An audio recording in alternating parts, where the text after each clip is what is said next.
Bismillahirrahmanirrahim. Good morning, students. I welcome you all to lecture number 18 of the course of Basic Electronics.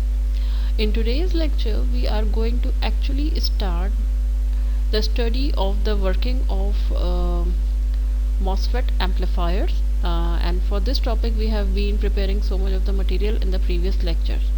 So let's begin. Okay, so now here we are given a common source amplifier. Of course ये paper में बताया हुआ नहीं होगा कौन सा amplifier है. You will have to identify yourself. Let us see that the AC input signal is being applied on the gate terminal of the MOSFET, and the output AC voltage will be collected from the drain terminal of the MOSFET. This thing clearly indicates that this is actually a common source amplifier. Details आपको पता होंगी. Now they are asking us to determine the small signal gain and input resistance of the amplifier. कह रहे हैं कि small signal gain और input resistance find करें. Some constant values have already been given, जो कि आमतौर पे गिवन होती हैं. One new parameter is given which is the value of VA.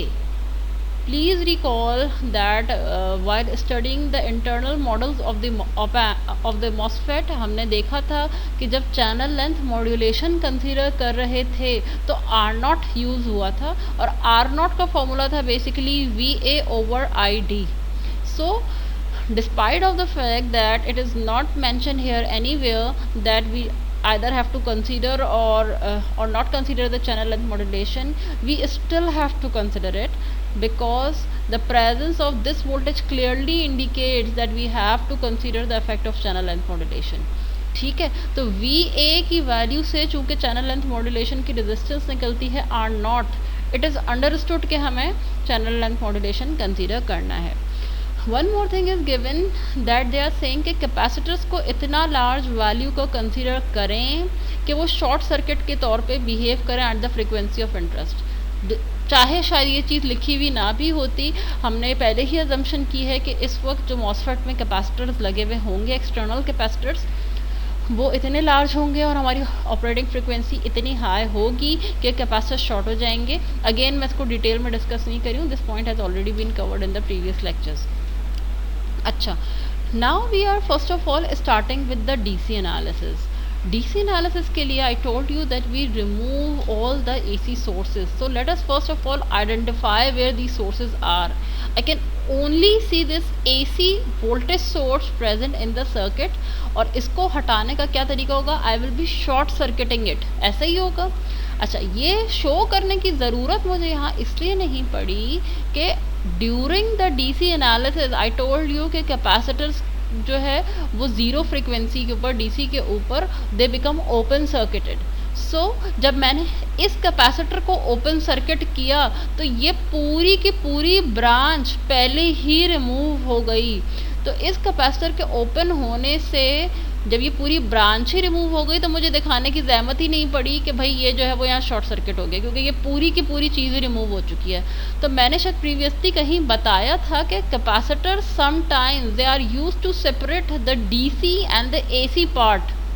तो यहाँ इसकी बड़ी क्लियर एग्जांपल है कि जब ये कैपेसिटर ओपन हुआ तो DC वाला हिस्सा यहाँ पे मौजूद रह गया, AC वाला हिस्सा ऑटोमेटिकली रिमूव हो गया.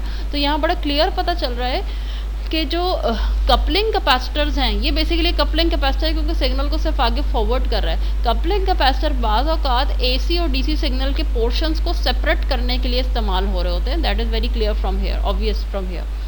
अच्छा, इस केस में again if the capacitor becomes open during the DC analysis, so this part will also be completely removed. यहाँ से पूरा का पूरा वो पोर्शन हटा दिया गया है. So we are left with this remaining circuit which is actually the DC circuit, and we have solved such circuits very easily in numericals 1 to 4. उसमें हम ये already solve कर चुके हैं.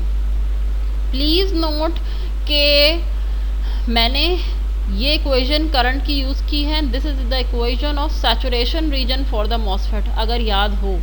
ठीक है, मॉसफेट की सैचुरेशन रीजन की इक्वेशन क्यों यूज़ की है? Because we already discuss that whenever the gate and the drain terminals are shorted together with a resistor or without a resistor, the gate and drain voltages are the same and this represents the saturation region. So I am not repeating the complete detail, ये discuss हो चुका है कि gate drain voltage जब भी बराबर होता है, जो रीजन सैचुरेशन होता है, सैचुरेशन की करंट इक्वेशन आ गई. अच्छा, VGS बराबर होता है VG माइनस VS के, और इस VGS यहाँ पे सोर्स का वोल्टेज क्या है, ज़ीरो है. ठीक है, ये चीज़ पूरा ज़ीरो हो गया. तो VGS VD के भी बराबर है और VG के भी बराबर है. कैसे बराबर है ज़रा इसको एस्टिमेट कीजिएगा कि जब सोर्स वोल्टेज ज़ीरो होगा और गेट और ड्रेन वोल्टेज दोनों जो है वो आपस में शॉर्ट हैं, तो जो ड्रेन वोल्टेज है वो गेट वोल्टेज है, और VGS इस वक्त यहाँ पे सोर्स के ज़ीरो होने की वजह से VG के बराबर है. तो VGS, VG, VD ये तीनों के तीनों आपस में बराबर आ गए. ओके. अच्छा, what we are actually trying to find with this DC analysis, करना क्या चाह रहे हैं, क्योंकि सारी जो हमारे पास values हैं resistors की, they are already available. Why are we performing the DC analysis? We are actually finding the drain current, the drain voltage, the gate voltage and the source voltage. Out of all these, source voltage is already zero, तो मुझे तीन parameters find करने हैं from this DC analysis. मैंने क्या किया, मैंने Ohm's law लगाया. ठीक है. अच्छा,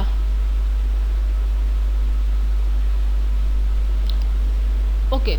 now the thing is that मुझे मोड ऑफ ऑपरेशन मॉसफेट का पता है सैचुरेशन. मैंने ओम्स लॉ लगाया, 15 माइनस VD ओवर RD बराबर होगा करंट ID के. ये वाली मैंने इक्वेशन लिखी. VD की वैल्यू मुझे नहीं पता, मैंने VD की वैल्यू निकाली, तो 15 माइनस ID RD बच गया. तो अब चूंकि VD की एक्सप्रेशन मैंने जनरल एक्सप्रेशन निकाली है. क्यों निकाली है, क्योंकि ना मुझे ID की वैल्यू पता है ना मुझे VD की वैल्यू पता. I don't know the values of both VD and ID. I am somehow making the arrangements to calculate both VD and ID. तो मैंने क्या किया, VD को ID के टर्म में निकाल लिया. अच्छा, जो VD के एक्सप्रेशन आया यकीनन वही VG का एक्सप्रेशन भी होगा. We have already seen this, let us see. अच्छा, अब since we know that the mode of operation is saturation, I applied the equation of saturation region. Instead of VGS मैंने क्या किया, VS तो zero है, VG की value put कर दी. वो क्या थी, 15 minus ID RD. VT as it is put करा. बाकी KNW/L इन सब की वैल्यूज़ गिवन थी. 0.25 एक्सपोनेंट -3 डिवाइड बाई 2 करेंगे, ये आंसर आ जाएगा. ये मेरे पास वैल्यूज़ आई हैं. 15 और 1.5 को I can solve these. The answer will be 13.5 minus ID RD will remain. Now this is the formula of A minus B whole square. इसका स्क्वायर होगा, फिर आखिरी टर्म का स्क्वायर होगा, फिर 2A इंटू B माइनस के साथ होगा. ठीक है ना. तो 13 अच्छा, इसमें से मजीद ये कि the value of RD is already known. The value of RD is 10 kilo ohm, so I have placed in that value. ये सब लिखा. 13.5 का स्क्वायर माइनस 2 पहली टर्म इंटू दूसरी टर्म प्लस लास्ट टर्म का स्क्वायर, ये आ गया. We can expand this term. 13.5 का स्क्वायर आ गया, 2 इंटू 13.5 इंटू 10⁻³ ये एक्सप्रेशन बन गई.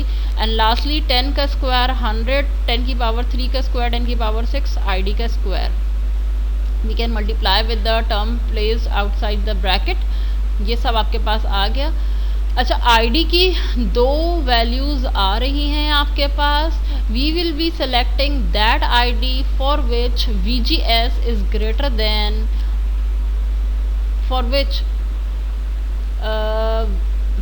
which VGS is greater than the threshold voltage. ये बात आपको याद है कि जब कभी भी हमारे पास क्वेश्चन में कोई भी दो वैल्यूज़ निकलती हैं, we always calculate the gate to source voltage with both of the available values, और उनमें से जो भी हमें थ्रेशोल्ड से ज़्यादा वोल्टेज दे दे हम वो गेट वोल्टेज भी रख लेते हैं, और वो गेट वोल्टेज जिस वैल्यू की वजह से आया होता है वो भी रख लेते हैं.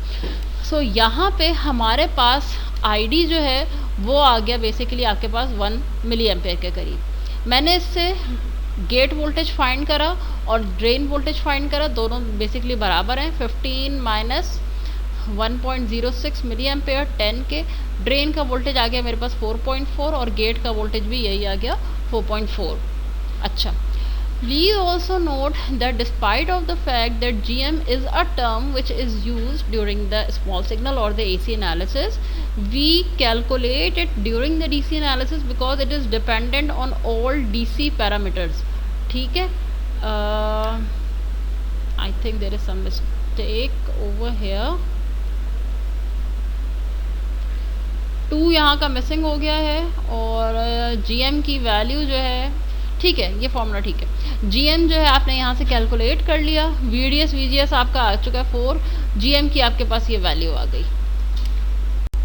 Okay, after calculation of GM we will be calculating the value of the channel length modulation resistance which is R0, because its value is also dependent on the DC parameters जो कि ID है, VA was already given, ID you have just calculated, R0 is 47 kilo ohm. Once we are done with all the calculations of the DC analysis, we will switch to the AC analysis, and for AC analysis now you will be going back to the original circuit that was given in the question.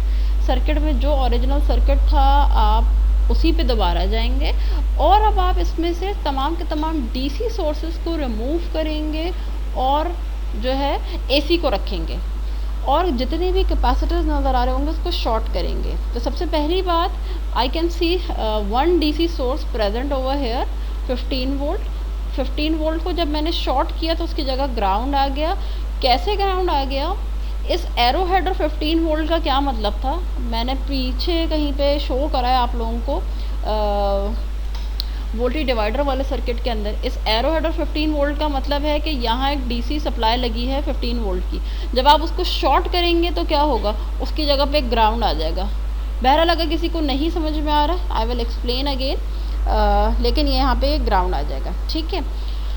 अच्छा, AC source यहाँ पे मौजूद रहेगी VI, it is here. Capacitor will be shorted, ये capacitor short हो गया, direct जुड़ गया। Similarly, this capacitor will also be shorted, ये रह गया। So now this is the resultant circuit for which we will be performing the small signal analysis. First of all, since it was given in the question that R0 is present, क्योंकि VA given था, तो R0 वाला model मैंने उठाया। सबसे पहला काम मैंने ये किया कि जो बेसिक इंटरनल मॉडल था ऑप एम्प का, मैंने MOSFET का, वो मैंने बना लिया। इसके बाद गेट के ऊपर क्या चीज़ें हैं वो मैं बनाऊंगी, सोर्स के ऊपर क्या चीज़ें हैं वो बनाऊंगी, ड्रेन के ऊपर क्या क्या है वो बनाऊंगी। सबसे पहले क्या मैं देख सकती हूँ कि सोर्स के ऊपर मुझे सिंपली एक ग्राउंड प्लेस कर देना चाहिए। यही काम मैंने किया है कि सोर्स टर्मिनल को मैंने एक ग्राउंड से कनेक्ट कर दिया। गेट टर्मिनल को देखें, गेट टर्मिनल, ये पॉइंट आपका गेट टर्मिनल है। गेट टर्मिनल पे लगी हुई है ये आपकी VI सप्लाई, ठीक है। गेट पे, अभी मैं इस RG की बात नहीं कर रही, गेट पे लगी हुई है ये आपकी VI सप्लाई। यही मैंने किया कि गेट के ऊपर ये VI सप्लाई लगा दी। अच्छा, बाय मिस्टेक मैंने इसका नाम VIN कर दिया, इट वाज VI, ठीक है। अच्छा, ड्रेन के ऊपर आ जाइए। ड्रेन के ऊपर क्या क्या लगा हुआ है, सी दैट ड्रेन के ऊपर, इस पॉइंट के ऊपर 2 रेजिस्टेंसेज हैं। कौन सी? एक RD है जिसका दूसरा टर्मिनल है ग्राउंड। ड्रेन के ऊपर एक और रेजिस्टेंस है, मैं इस V0 की बात नहीं कर रही हूँ इस वक्त। ड्रेन के ऊपर एक दूसरी रेजिस्टेंस है, उसका नाम है RL और उसका दूसरा टर्मिनल है ग्राउंड। तो मैंने क्या किया, ये तो R0 तो लगा हुआ था, ये है ड्रेन का टर्मिनल, मैंने इसको थोड़ा सा एक्सटेंड किया और मैंने RD और RL को पैरेलल में बनाया। क्यों पैरेलल में बनाया? कि इन दोनों का ये पॉइंट कॉमन है RD और RL का, और दोनों का दूसरा एंड ग्राउंडेड है। तो क्या मैं ये नहीं कह सकती कि भले ये ऊपर की डायरेक्शन में बना है या नीचे की डायरेक्शन में बना है, they both are in parallel to each other, क्योंकि दोनों का ये टर्मिनल कॉमन, दूसरा का दोनों एंड ग्राउंड। तो RD and RL are actually in parallel to each other. तो ये जो ड्रेन की जो मेरे पास वायर निकल रही होगी, मैं उस पर RD और RL दोनों को बना लूँगी। मैंने RD को भी बना लिया और RL को भी बना लिया। ये मेरी ड्रेन की वायर थी, इस पर मैंने एक RD बनाया, उसके अगले एंड को ग्राउंड किया, RL बनाया, उसके अगले एंड को मैंने ग्राउंड किया, ठीक है। प्लीज़ नोट कि इत्तेफाक से RD का अगला एंड ग्राउंड था और आर एल का भी अगला एंड ग्राउंड था। जब भी मैंने इन सबको मिला के ला के यहाँ सोर्स वाले ग्राउंड से ही जोड़ दिया। आगे जाके सेकेंड ईयर में कुछ न्यूमेरिकल ऐसे आएंगे कि जिसमें सोर्स ग्राउंडेड नहीं होगा, तो उस केस में ये आर नॉट और G M V G S ये तो आके चलो सोर्स से जोड़ रहे हैं क्योंकि ये तो मॉडल का हिस्सा है, लेकिन ये जो आने वाले आर डी और आर एल हैं उनके एंड पे तो हमेशा ग्राउंड ही होता है। वो आके फिर सोर्स से नहीं जुड़ रहे होंगे क्योंकि सोर्स ग्राउंडेड उस केस में नहीं होगा। ठीक है, खैर ये तो बात की बात हो गई। बहरहाल इस सर्किट के हिसाब से सारे कनेक्शन हमारे कंप्लीट हो गए एक्सेप्ट दैट आर जी। अगले स्टेप पे मैंने आर जी को बनाया है। आर जी कहाँ कनेक्टेड है थोड़ा सा नोट करें, ये गेट और ड्रेन के दरमियान में कनेक्टेड है। R G is between gate and drain. तो मेरा ये टर्मिनल एक्चुअली गेट था, ये टर्मिनल मेरा एक्चुअली ड्रेन है। मैंने इन दोनों के दरमियान में आर जी को बना दिया, गेट से लेके ड्रेन तक के दरमियान आर जी को बना दिया। तो अभी तो मेरा ये मॉडल सिर्फ तैयार हुआ है जिससे कि मुझे एनालिसिस करनी है, मुझे गेन फाइंड करना है, आर इन फाइंड करना है, आर आउट फाइंड करना है। आर इन फाइंड करने का क्या तरीका है कि अगर मैं इनपुट टर्मिनल जहाँ पे इनपुट सोर्स लगी हुई है इस टर्मिनल से अंदर झांक कर देखूं तो कितनी रेजिस्टेंस मुझे नज़र आ रही होगी, यानी इनकमिंग एसी सिग्नल को सर्किट के अंदर कितनी रेजिस्टेंस बियर करना होगी एट द इनपुट टर्मिनल, ये कहलाता है आर इन। सिमिलरली जिस टर्मिनल से आप आउटपुट ले रहे हैं अगर इस टर्मिनल के अंदर झांक कर देखा जाए तो अंदर कितनी रेजिस्टेंस नज़र आ रही होगी, ये कहलाती है आर आउट, जो कि हम आउटपुट टर्मिनल पे देखते हैं। जो भी आपका आउटपुट टर्मिनल हो ये हमें सब फाइंड करना है। Let us see how. Okay, first of all we will be finding R out. मैं आर आउट को पहले फाइंड करूँगी। अच्छा, एक चीज़ ये देखें कि आर आउट फाइंड करते हुए आप एरो हेड देखिएगा, आर एल को सीधे हाथ पे छोड़ के आर आउट का एरो अंदर की जानिब नज़र आ रहा है। तो इसका मतलब क्या है कि आर एल को आउटपुट रेजिस्टेंस का पार्ट नहीं लेते। क्यों नहीं लेते कि आर एल दरअसल लोड रेजिस्टेंस को इंडिकेट कर रहा है, और लोड रेजिस्टेंस किसका, अगला जो सर्किट मॉसफेट के आगे आके लगेगा उसकी रेजिस्टेंस मॉसफेट के लिए लोड रेजिस्टेंस का काम देगी। तो ये एक्चुअली में मॉसफेट का आउटपुट रेजिस्टेंस नहीं होता, लेकिन गेन में इसका इफेक्ट डालते हैं। क्यों डालते हैं गेन में इसका इफेक्ट, क्योंकि अगर आउटपुट की रेजिस्टेंस मौजूद होती है लोड की तो रेजिस्टेंस जितनी पैरेलल में सॉल्व होती जाती हैं उतनी ही छोटी होती जाती हैं। अभी मैं बताती हूँ कैसे, जितनी ही छोटी होती जाती हैं। तो हमें बेसिकली पता होना चाहिए कि जो अगला सर्किट आके आपका यहाँ पे कनेक्ट होने वाला है उसकी जो आर एल है वो कितनी है। वो हमारे गेन के एक्सप्रेशन में शामिल इसलिए होना चाहिए कि जितनी आर एल की वैल्यू कम या ज़्यादा होगी वो हमारे गेन को अफेक्ट कर रही होगी। आर एल की वैल्यू जितनी बेसिकली कम होगी हमारा गेन उतना ही प्रोपोर्शनली कम होता चला जाएगा। तो हमें आर एल की वैल्यू के बारे में बहुत क्लियर पता होना चाहिए ताकि हम जो है वो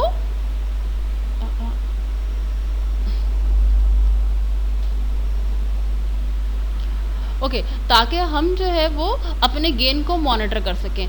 आउटपुट रेजिस्टेंस के अंदर आर एल नहीं होता।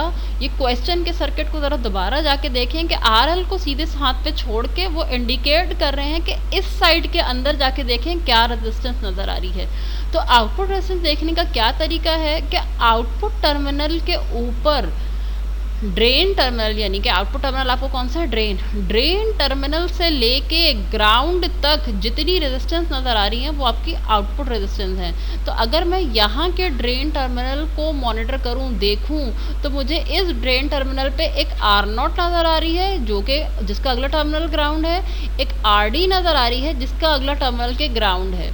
ठीक है, तो इस मुनासबत से एक्सक्लूडिंग आर एल अगर मैं ड्रेन के टर्मिनल को इंस्पेक्ट करूं तो मुझे बहुत क्लियर नज़र आएगा कि आर नॉट और आर डी का पैरेलल कॉम्बिनेशन दर हकीकत हमारे पास जो है वो आर आउट के बराबर है। आर नॉट की वैल्यू पुट की, आर डी की वैल्यू मुझे पता है, दोनों को पैरेलल में मैंने सॉल्व किया।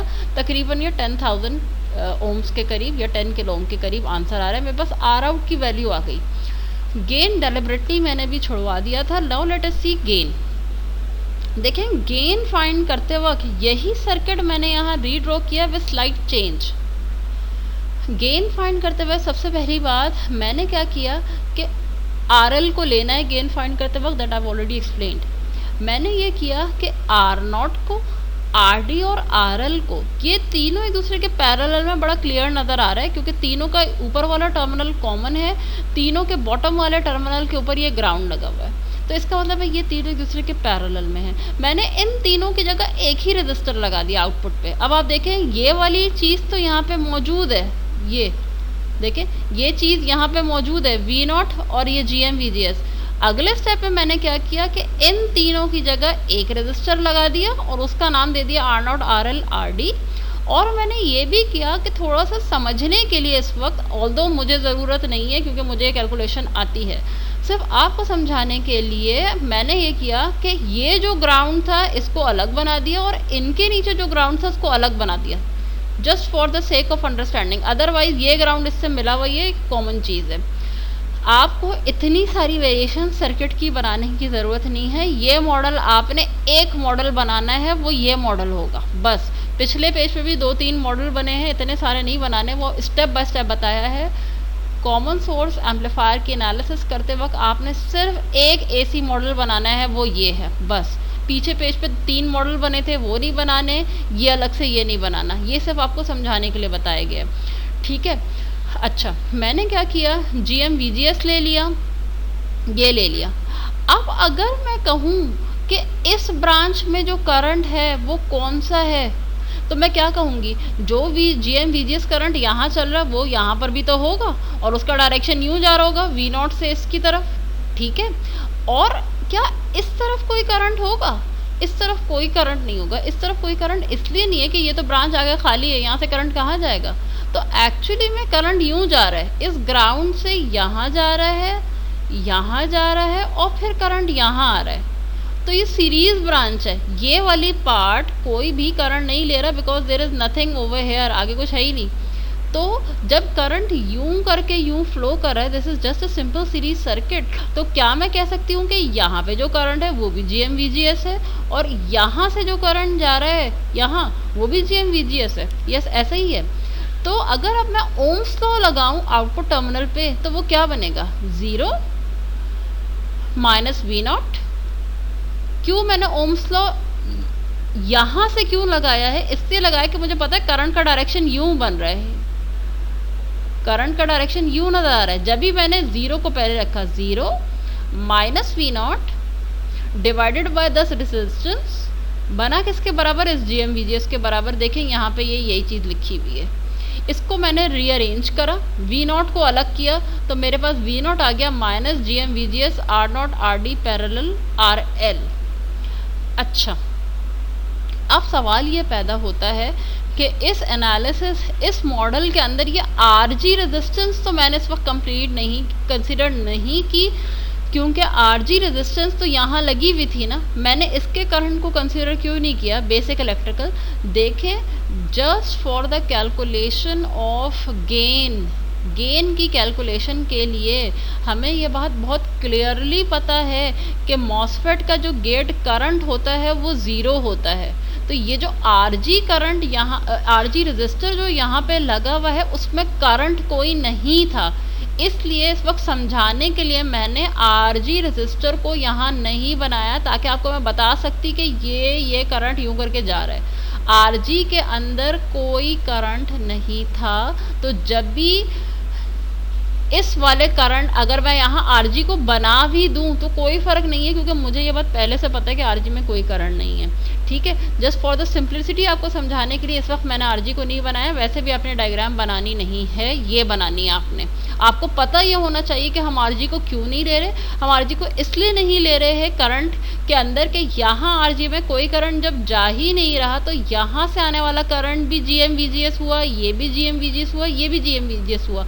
अगर मैं यहाँ बनाती तो फिर आप लोगों को डाउट होता कि भाई यहाँ करंट जो है, यहाँ का करंट क्यों नहीं ले रहे। इसलिए नहीं ले रहे कि गेट करंट इज 0, RG में कोई करंट नहीं होगा।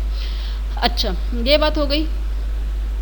जब मैंने इसको रीअरेंज किया, मुझे पता है कि अब ज़रा VGS और VN को गौर से देखें। क्या मैं कह सकती हूँ कि दोनों का टॉप टर्मिनल सेम है, दोनों का बॉटम टर्मिनल ग्राउंड पे है? ऐसे ही है, दोनों का टॉप टर्मिनल गेट पे है, दोनों का बॉटम टर्मिनल ग्राउंड पे है। तो इस सर्किट में, सिर्फ और सिर्फ इस सर्किट में जो वैल्यू VGS की है वही वैल्यू VI की है। Only for this circuit. Her common source amplifier में ऐसा नहीं होगा, चेंज हो जाएगा। तो इस सर्किट में जो VI है वही VGS है। यही मैंने लिख दिया कि इस सर्किट में जो VGS है वही VI है। तो अगले स्टेप में मैंने VGS की जगह VI लिख दिया। ओके, मुझे क्या करना है, गेन फाइंड करना है। आपको पता है गेन किसका रेशो होता है, output voltage over input voltage का रेशो होता है। आउटपुट डिवाइडेड बाय इनपुट मैंने किया। जो कुछ भी इस हाथ पे बच रहा है राइट हैंड साइड पे, ये मेरे सर्किट का गेन है। इन सब की वैल्यू मुझे पता है, मुझे GM की वैल्यू पता है। फाइल पुट द वैल्यूज, मुझे गेन मिल जाएगा कंप्लीट। प्लीज़ नोट कि हर न्यूमेरिकल में VGS और VN बराबर नहीं होंगे। अगर मैं यहाँ इस स्टेप पे आने के बाद ये रेशो फाइंड कर लेती V0 ओवर VGS का, V0 ओवर VGS का गेन सेड्रा में उन्होंने इसको रिप्रेजेंट किया हुआ है AV से, और V0 ओवर VN का जो गेन है सेड्रा में इन्होंने रिप्रेजेंट किया हुआ है GV से। दो तरह के सेड्रा में गेन है। अगर मैं V0 ओवर VGS का गेन निकालूं तो उसको कह रहे हैं AV, V0 ओवर VN का गेन निकालूं तो उसको कह रहे हैं GV। इस सर्किट में चूंकि VGS और VN बराबर थे, इस वजह से चाहे मैं V0 अपॉन VGS निकालूं उसकी एक्सप्रेशन भी सेम आएगी, चाहे मैं V0 अपॉन VN निकालूं उसकी एक्सप्रेशन भी सेम आएगी। तो सिर्फ इस सर्किट के लिए GV की वैल्यू और AV की वैल्यू बराबर हैं, जो कि है -3.3 volt. Don't get confuse with these amplifier circuits. Hopefully ये बिल्कुल जो तीन आपको मेथड्स मैं भी यहाँ सिखाऊंगी, होपफुली इन्हीं में से जो है मिलते जुलते एग्जैक्ट सर्किट्स आएंगे। ठीक है, तो इफ़ यू मतलब अंडरस्टैंड दिस, आप एम्पलीफायर वाला पोर्शन एटलीस्ट कवर कर लेंगे। ठीक है, अच्छा, हमारे पास गेन भी आ गया, आर आउट भी आ गया।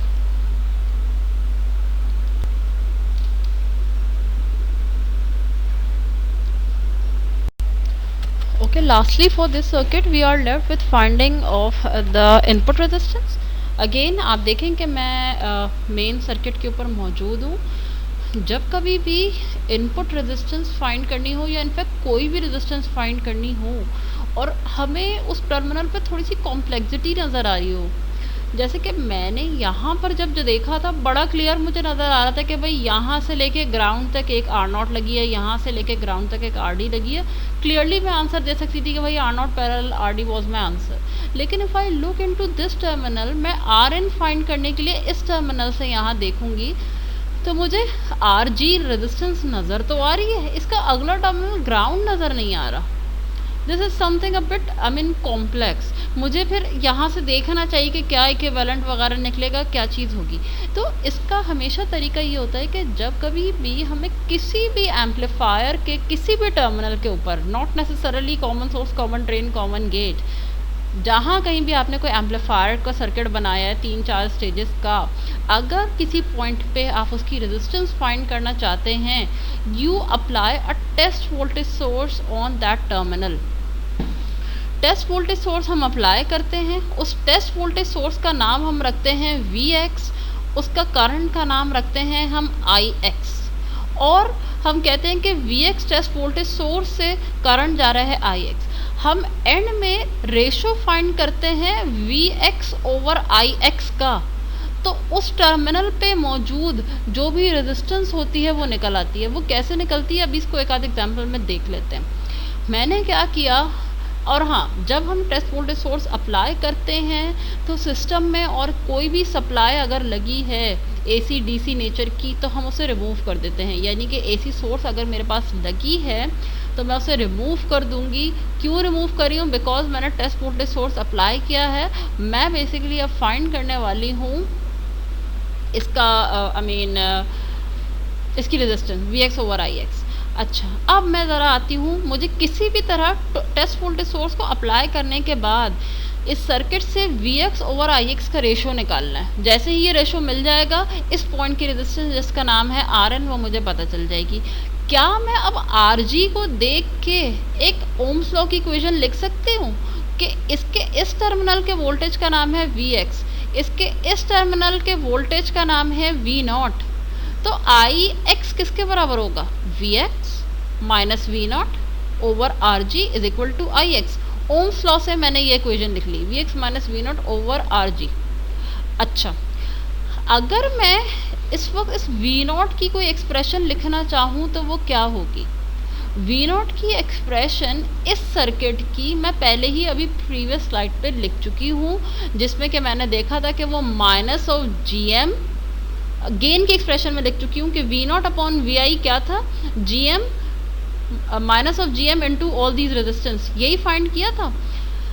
इस वक्त इस सर्किट के इनपुट पे जो सोर्स लगी है उसका नाम VI नहीं है, उसका नाम है Vx।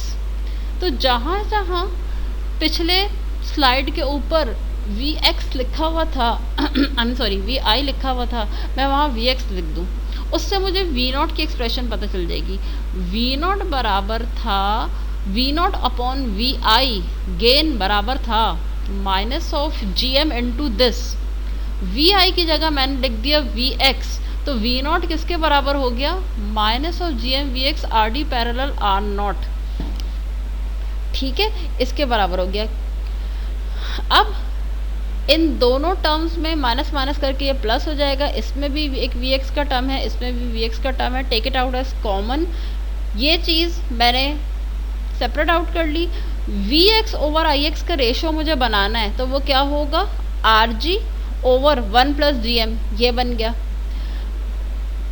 ये GM सारी वैल्यूज़ मैंने पुट कर दी। Rg की वैल्यू 10 मेगा है, ये 1 है, GM into RD parallel RL ये 3.3 बन रही है। जब मैंने इसको वॉल्व किया तो मुझे पता चला कि Rn Rg की टोटल वैल्यू के बराबर नहीं है, क्योंकि Rg की अपनी वैल्यू क्या थी?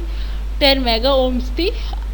Rn बराबर आ रहा है 2.33 मेगा ओम, यानी कि मैं डायरेक्टली इस चीज़ को नहीं निकाल सकती थी कि मैं डायरेक्ट कह दूं कि जनाब इस टर्मिनल से तो मुझे सिर्फ Rg ही नज़र आ रही है, मैं कहूँ Rg मेरी Rn है, ऐसा नहीं है। Rg आंसर मेरा नहीं आया, Rg divided by some factor मेरा आंसर आया है 2.33, तो आपके पास ये आंसर आ गया। Okay, now we are going to solve another common source amplifier circuits, but the good thing in this circuit is that no parametric value is given। Parametric कोई value given नहीं है, VDD की value नहीं पता, RD नहीं पता, R signal नहीं पता, RG नहीं पता, इन सब की वैल्यू RD RL की जब पता नहीं है तो there is no question of performing the DC analysis. जब कभी भी आपको सिर्फ एक ऐसा सर्किट दिया जाए जो कि कहा ये जा रहा है कि कॉमन सोर्स एम्पलीफायर है, ठीक है फाइन, लेकिन कोई पैरामीट्रिक वैल्यू गिवन नहीं है, इसका मतलब है you will be jumping directly to the AC analysis, you will not be performing DC analysis, because we were doing that analysis only to find out the different parameters like the drain gate source voltages, the drain gate and the drain current. We were actually trying to find from there. We also tried to calculate the value of GM and or not from the DC analysis. But if the parametric values are not here, it means that के कोई parameter जब आप calculate कर ही नहीं सकते DC में तो उसका कोई क्वेश्चन ही नहीं है, ठीक है। तो क्लियरली गिवन है perform the AC analysis for the given circuit, ठीक है। हम डायरेक्टली एसी एनालिसिस पे चलेंगे और हम इसी सर्किट के अंदर से एक्सट्रैक्ट आउट करेंगे वो पार्ट जो हमें एसी में चाहिए। अच्छा, अब सबसे पहले तो ये देखें कि ये जो वीडी है इसकी जगह ग्राउंड आ जाएगा, ये रहा, ये कैपेसिटर शॉर्ट हो जाएगा, वी नॉट आ जाएगा, कैपेसिटर शॉर्ट हो गया, वी नॉट आ गया आर एल। अच्छा, इस पार्ट पे मैं भी आती हूँ, ये R G as it is रहेगी, ये रही, कैपेसिटर शॉर्ट हो गया, R signal as it is, R signal आ गया, V signal as it is.